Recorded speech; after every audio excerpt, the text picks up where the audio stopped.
Southeast Radio's Business Matters with Carl Fitzpatrick. Southeast Radio.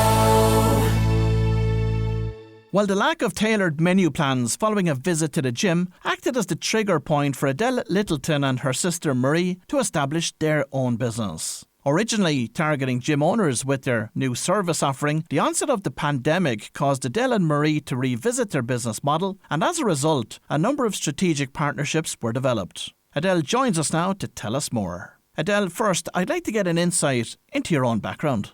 Okay, well, my background is primarily business marketing. I am a graduate from Dublin Business School. I went on then and did a master's in DCU in marketing as well. So from there, I actually went back and worked for Dublin Business School for, over, I'd say, 12 years maybe. And after my second child, I got an itch to open up my own business. It was yourself and your sister then identified that there was a gap in the market for a solution like Shape My Plan. Yeah, so as I said, when I joined the gym, I was probably in my late 30s. And around the same time, Marie, my sister, she had a second daughter, and her daughter was actually diagnosed with cystic fibrosis soon after birth. So obviously this was a huge shock for her. And to cut a long story short, Marie probably started putting her own health and well-being on the back burner, as many women or mothers would, when they're trying to navigate this new world, the hospital appointments and, the whole medical side of it. So the weight started creeping on, and Marie she saw a picture of herself in December 2017, and she said, oh God, I need to do something. So I convinced her to join the gym with me, and we did a 6-week challenge. We started off, it was brilliant, loved the gym classes and all that was great, but we were both given like a meal plan, and the meal plan was the exact same for the both of us. So I said, right, look, we'll just bring it back to basics.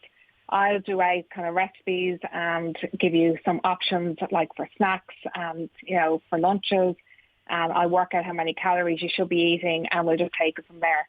So that's kind of where the business idea came from. We kind of went, God, is there a gap in the market here with gyms initially and personal trainers for them to provide to their clients who are trying to lose weight that was more focused on, obviously health, but also that was family friendly and flexible, and that the ingredients will be something that you would see in your supermarket. And from a nutrition perspective, where do you source the ideas for the meals? So there's recipes there that we've just sourced online. You could have some, when, someone goes in and looks at a lunch, it could be just rashers and brown bread. So it's not, it's not these big mad recipes that you have to have loads of ingredients for. They're just everyday food. So some recipes are more complicated, some recipes are very easy, and we try to I suppose we're coming from a busy mom mentality that we know some days are just more hectic than others, so we try to cater for everyone. So the recipes are just, they're some of our own, there's some that we just got from different sites, and maybe we've adapted them. But yeah, that's kind of the build-up of it. Now, as you said earlier, your route to market to start with was through gyms and personal trainers. But of course, the pandemic then arrived. So what impact did that have on the business? Yeah, so, when the government said that everything had to close, we were like, oh God, we knew gyms were going to be closing their doors. Bit by bit, we could see them starting to cancel and pause because they didn't know where their business was going to be. So they had to cut costs and figure out what they were going to do. So anyone that we had worked with, we said, look, we'll cancel your payment, but continue offering it to your clients because it's very important for people to still have this. So we want to support them. So I think that has helped us as well, because when things started opening up again, we did see them coming back and starting their subscriptions again with us. But we had to completely look at our whole offering. So that's when we started going, right, maybe the individuals is an area that we need to start exploring.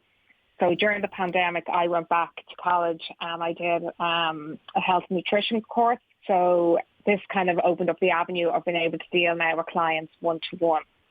I suppose from doing the course as well, I could see the benefits of maybe being more hands-on with people and helping people, one-to-one, rather than just giving them a meal plan and going, right, off you go now, and, you figure yourself out.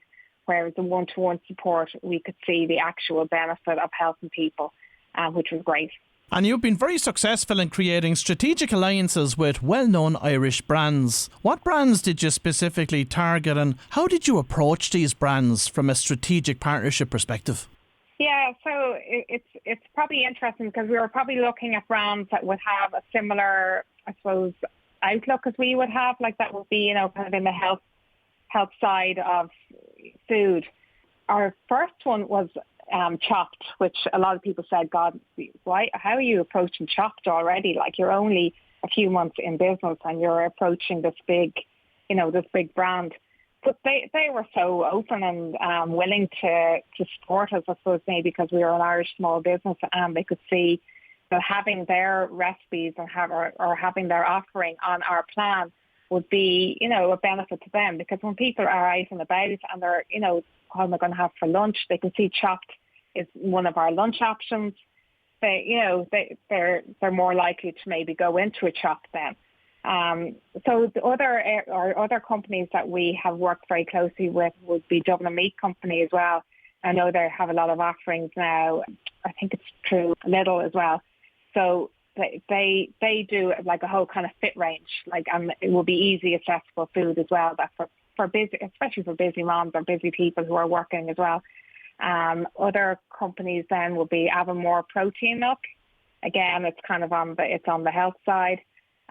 Clinton Crisps, which will be lower calories. Cali for Phil bars and Manhattan popcorn. So yeah, we've approached all these companies, and I suppose maybe they've just bought into our story, and they bought into us as well. So it's been great because when people see these on the meal plan, they're familiar with them. And talk to us about the revenue model which underpins the business. Okay, so the gyms and the personal trainers will pay a subscription based on how many clients they want to sign up. So they pay a monthly subscription to us. It can range from €30 a month up to €150 a month, depending on how many clients they have signed up. Then individuals can also be on a subscription where it's a rollover monthly, or they can be on a once-off payment. We found with the 6 weeks, the new Health Kick program that we're running through the app, a lot of people will sign up for the 6 weeks, but they're coming back because they're seeing results and they want to be part of this accountability and community. So obviously the subscription-based model is the ideal model for us rather than the once-off payment. So that's kind of where we would try to edge people towards. And Edel, I know that you participated in Enterprise Ireland's Going for Growth programme. What did you learn from this experience and how did you apply this new knowledge to the business? Yeah, it was great because I suppose we were only probably a year in business, and we got the opportunity to go on it's the Starting Strong program I was on. You're in a room with like-minded women who are all on the same journey and at different stages than you are. So they're all bringing their experience and I suppose their knowledge to the table as well. So it's very open. You can talk about anything, to do with the business, and it's not going to go outside that door. So it was great to have that. You also just learned a lot about grants and what to be applying for, especially through your local Enterprise Ireland office. We've applied for the online trading grants, we've applied for the priming grants, and they've all been a huge benefit to us. And also even mentoring programs through that as well. So, it's just the knowledge that people who have gone through the same, I suppose, journey that you are currently going through, it's just to help and support. And you can still reach out to that, so it's maybe like a family, any time to look for help and support in different areas that you may be struggling with. So it was a huge benefit to us. And Edel, finally, what are your growth objectives for Shape My Plan over the coming years?